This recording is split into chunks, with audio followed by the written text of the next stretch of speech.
Good morning, everyone, and welcome to day 4 of the Dawson annual meeting.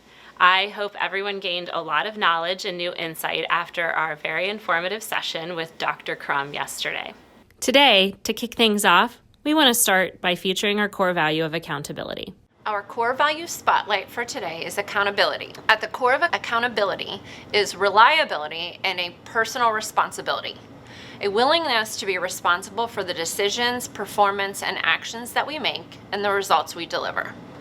At Dawson, that's demonstrated by using effective systems and processes to improve gross profit, and by thinking about our ROI with every decision we make, whether it's an investment in time, money, or resources. Let's see who's a shining example of accountability at Dawson. Throughout our organization, there are many unsung heroes who go about their work without most of us fully understanding what they do or how vital their role is to the success of our organization. When COVID hit us in March, we had no idea how the pandemic would impact our business. Without warning, daily tasks became essential. Like a fireman running into a burning building, Sean Ransom jumped into action and assumed additional responsibilities, constantly asking what he could do to help. Sean has been with us for over a decade, yet he still has such passion for his Dawson colleagues. Further complicating matters, we lost a key person on our accounting team. We had no idea if companies would continue to pay, but recognized we had to step up our collection efforts. As luck would have it, our recently hired intern, Trent Jepson, jumped right in. Trent has been here literally every day since the pandemic started, and his work ethic is truly remarkable. Although new to our organization and not trained as an accountant, Trent has single-handedly improved our collections and payables. Finally, I'd like to recognize Jennifer Weekly. It seems whatever challenge you may face, Jen has or will find an answer. She is so conscientious and passionate about her work, she does not like to disappoint. Rumor has it that if Jen does not have the answer, she will resort to her best friend, Google, and find it. It is the unsung heroes like Sean, Trent, and Jennifer that will keep Dawson in business for another 75 years. I hope you join me and reach out to them to thank them for their service to our organization. I believe that the payroll back office division should be acknowledged for their accountability this past year. 2020 was like no other and created many challenges for everyone. Sarah, John, Alexi, and Jen all went out of their way to make sure that we did our best to pay our employees on time and accurately. This is the most important thing we can do to retain associates and maintain Dawson's place as a top employer. Accountability is taking responsibility for the decision and actions you make and the results they deliver. This division definitely delivered this year. Just at L Brands alone, John, Sarah, and Alexi paid over 1,500 associates, 189 backup agency associates, and billed over 387,000 hours. This included handling extensive missing time, missed hours, bonuses, PTO, and retro pay. When a mistake was made, our hours were missed, we worked to deliver results for our associates. Jen helped to enter every agency associate into Bullhorn to not only help with payroll, but to assist with tracking headcount and turnover. She also helped us update every associate for 2 separate peak pay increases and getting all associates back to the regular pay after the holidays. Not to mention how many hours she saved me by showing me how to separate agency payroll in Excel. Thank you, David and Mark, for sharing your good to the core stories of accountability. The theme of today is about our personal growth and development. As you know, this is one of my favorite topics, and for me, is truly an ongoing journey. Several years ago, I began having an itch to dig in deeper and learn more about why I think the way I do, feel the way I do, and how I'm showing up in the world around me as a result of all of that.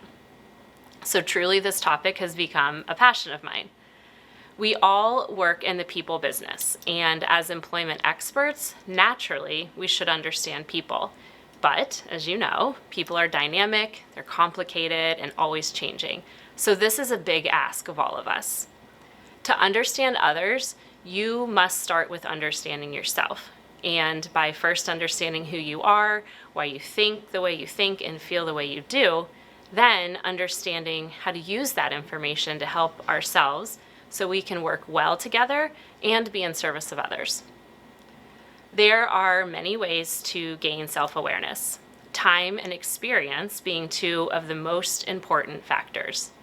So you may have heard the quote, anyone who isn't embarrassed of who they were last year probably isn't learning enough. I totally love the essence of this quote, but I don't necessarily love the word embarrassed. Rather, if you look back at yourself a year ago, what your experiences were, and did you grow from that? And if you encounter them again today, would you react differently now? That is when you know you are learning and that you have truly experienced personal growth. In addition to time passing and the experiences we have, we can take intentional steps to understand ourselves better and how to grow. I am very excited that for the second year, we are taking a look at the Enneagram as a way to give each of us a little bit more information about ourselves. So what exactly is the Enneagram? The word Enneagram means 9 in drawing, hence the Enneagram wheel you've all received in your annual meeting package. The Enneagram is an assessment that refers to the 9 different personality types, each of which represents what you are motivated by, how you think, how you feel, and how you act concerning the world, others, and yourself. The Enneagram is much more than a personality profile that offers insight to core personality traits, as it delves deeper into the core motivations, defense mechanisms, and fears that often lie in the unconscious layers of your personality. The Enneagram was first taught as early as 1950s and 60s and has been used in a variety of contexts. It is generally accepted that your core Enneagram personality type is innate and completely developed by the ages of 4 or 5 years old. When we introduced the Enneagram last year, and I explained why we chose this particular assessment, the message was all about your personal growth. That message is no different in 2021. Personal growth is an ongoing journey that we must continue to work at every day and with every experience we encounter. Another reason I thought it would be a perfect time to revisit the Enneagram is because of the year we've all just had. 2020 might be the biggest growth and learning year that all of us will experience in our lifetime. This particular personality model speaks very well to how our types may shift during times of stress and during times of growth. 2 things that I am confident we've all experienced in the last year and will most certainly experience in the coming year. The final reason why Dawson has chosen to evaluate our Enneagram personality types is that it's fun, and Dawson is fun. So with that, I'd like to bring back my friends Leanne and Michelle, who taught us about Enneagram types through job interviews last year. This year, let's hear what they have to say about Enneagram types working from home. Quarantine 2020 vision board for The most beautiful experience of my entire life. mine, and I ordered 8 pairs of my favorite comfortable pants. You're under arrest for boring everybody, Carl! I have to make some uncomfortable Zoom calls later. Still the apocalypse? Yep. I'm really enjoying working from home. A lot of people say it's chaotic right now, but I thrive on bringing order to chaos. I have my to-do list and my agenda for the day, color-coded, of course. I even still write things on my day planner because I don't want to, miss out on writing in my calendar because it's one of my favorite things to do. My boss always knows what I'm doing because in the morning I'll send her a list of everything I'm planning on accomplishing that day, and at the end of the day I send her the same list again with all my check marks. So there are no questions out there about my productivity during this time. I'm getting it done, guys. During my free time, I've really enjoyed organizing my pantry. And the other day I had even more time, so I organized my books by color. That just made me real happy. So on my phone, I have this really cool productivity app. It keeps me on track. So let's say I spend 30 minutes working on the budget, then a bell goes off. Then I take a 5-minute bathroom break. Then I spend another 30 minutes working on the calendar. I get a 10-minute break for coffee. And I just find that really increases my productivity, and I really enjoy the bells. Order to chaos, guys. Order to chaos. That's my thing. So I have a personal motto, which is never come to a meeting empty-handed. So for the past 9.5 years at my workplace, I've never shown up to a meeting without snacks. you can't do that in quarantine. So instead, I thought it would be fun to tell all my coworkers and superiors to drop their laundry off on my doorstep. My boss was way behind on her whites. This is what I like to call my DoorDash calendar. So every day of the week, I send DoorDash to a different coworker. I just want them to know I'm thinking of them. I wouldn't say that I need to be needed. No, I mean, am I terrified deep down inside that my coworkers are going to stop loving me without the opportunity to wait on them hand and foot? Of course I'm not. Why, did someone say something?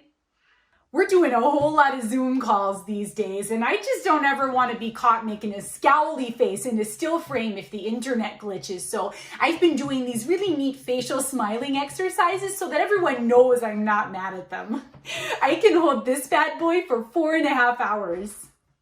They say it's not necessary, but I like to CC each and every individual team member on any electronic mail correspondence I create. I just don't want anyone to feel left out.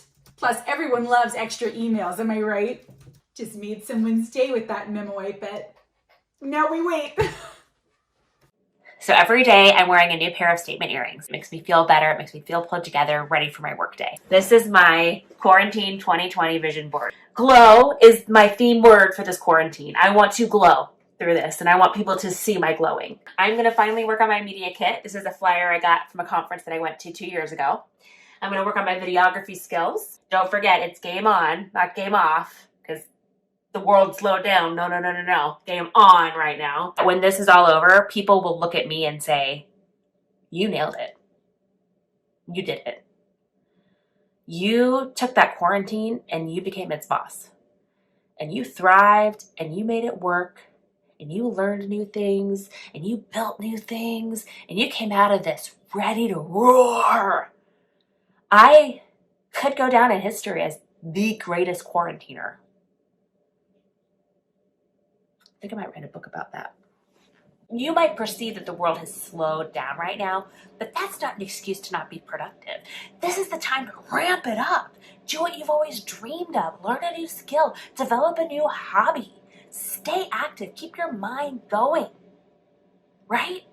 Launch what you've dreamed of now. That's what I'm going to do. I have 17 ideas. I'm going to get at least 15 of them accomplished on this quarantine. When working from home, I find that one of the most important things is curating my environment. Scent is so important for workflow. Okay, that's good, but it has to be in balance. Oh, yes. They all just have to work together in harmony. Okay, that's good.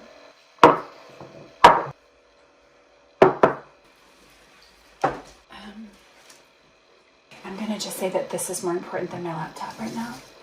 It's just like really important for me to be surrounded by living things. Like, it's hard to be creative if I don't feel like I'm in a tropical jungle. I always keep freshly sharpened number 2 pencils in a vintage ceramic on the desk somewhere. I don't use them, but I like knowing they're there.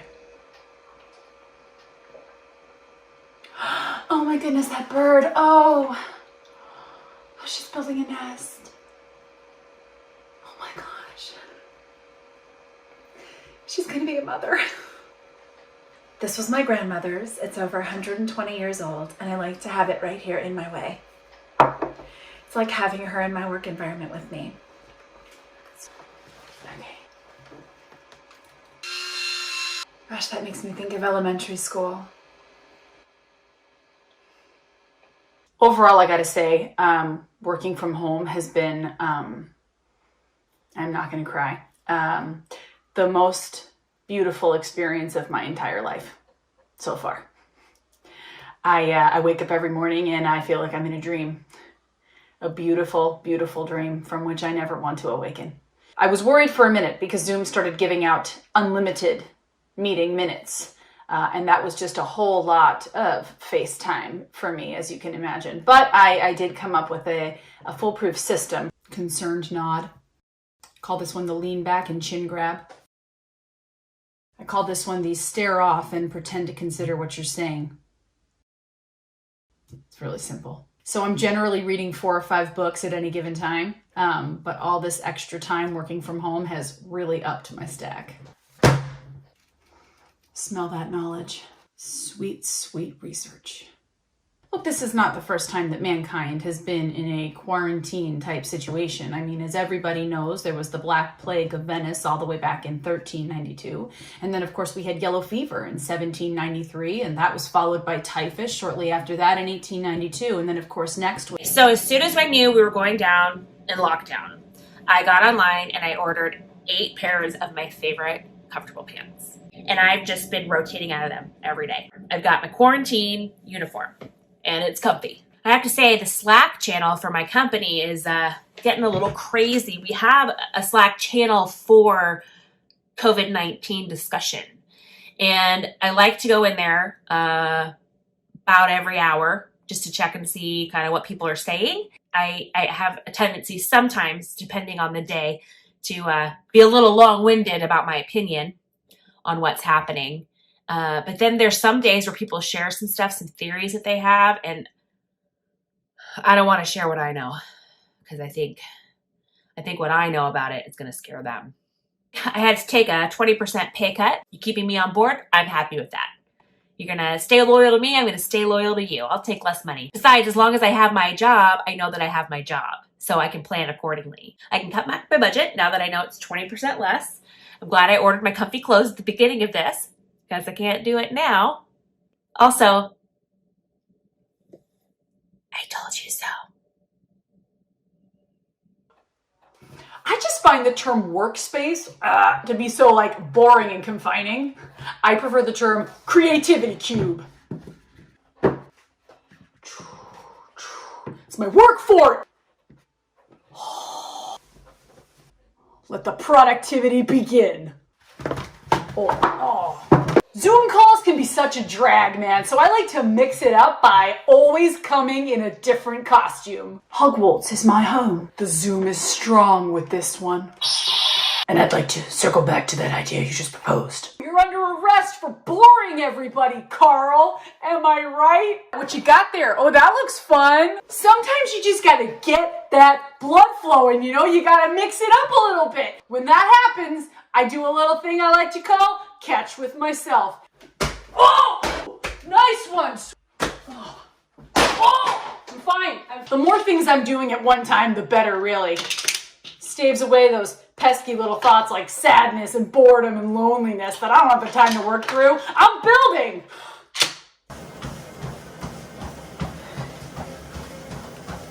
I did find this really great tracking system online so I can track my employees and make sure they're working. I do see that some of them are slacking and taking advantage of this quarantine situation. I'm gonna have to make some uncomfortable Zoom calls later. You can't slack. No, you gotta ramp up the productivity, actually. We cut down on commute times, getting ready times, shower times. So that's at least, what, an hour and 20 minutes back in your day that you can work? That's how I'm seeing it. So instead of an 8-hour day, everybody should be putting in a 9-hour and 20-minute day. There's a lot of unknowns right now. And I have a lot of family members and a lot of friends that are a little nervous about that. But, you know, I have to say that excites me. A little bit of the unknown out there, you know, a little conflict and the wondering and the worry. I'm into that. Yesterday, I got so much done. So much done. I just can't. Man, I am all in or nothing. So since yesterday was good, today's a wash. I'm taking a nap. Dennis, I totally see your point of view. And Anne-Marie, I also see your point of view. All points of view are at this moment seen and heard and felt and appreciated. And now, if you will excuse me, I am going to take a 45-minute nap.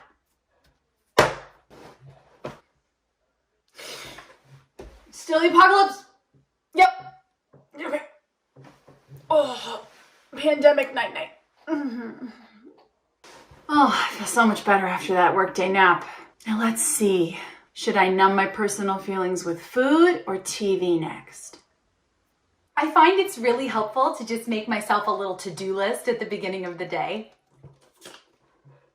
It's just so important to stay on a schedule. Overall, I've really enjoyed working from home.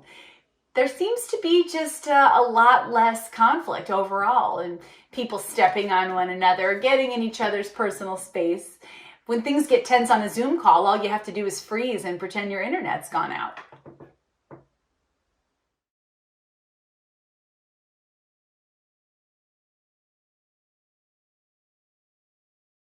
All right, and we're back. I hope you guys enjoyed Michelle and Leanne as much as I always do. I also hope you were able to recognize and see some of yourself and your peers and their work from home habits and behaviors. This concludes the YouTube live portion of the morning, and now we are going to head over to Zoom using the link you see here or the link on your Outlook calendar. Once you are logged into Zoom, let's take a quick 5-minute break. But you're going to want to be back soon with your cameras on so that we know you're here and ready to play another round of Kahoot. Thanks so much. See you on Zoom.